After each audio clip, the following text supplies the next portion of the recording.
जय माता दी। हम आप लोगों को छठी का गाना सुनाने जा रहे हैं। अगर हमारा गाना आप लोगों को पसंद आए तो चैनल को लाइक और सब्सक्राइब जरूर करिएगा। जय माता दी। केलावा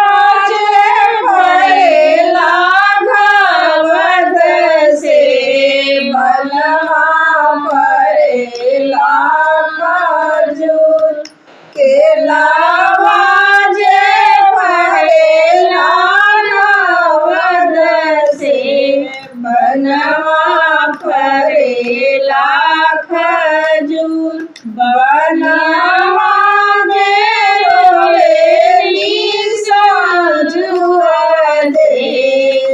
हमार नैहर बड़ी दूर बनवा में रोएली मिले सदे हमार नैहर बड़ी दूर दुआरी देश के बीतियुआ ना के हुआ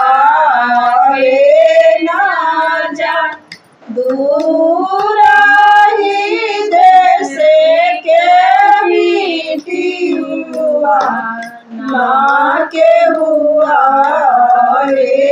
ना जा आगे आगे चले ना जितेंद्र भैया पीछे डोलिया कहाँ आगे आगे चले गोरखनाथ भैया पीछे डोलिया कहाँ ओकरे पीछे चले नाउरिया हमारे डोली के सिंगार ओकरे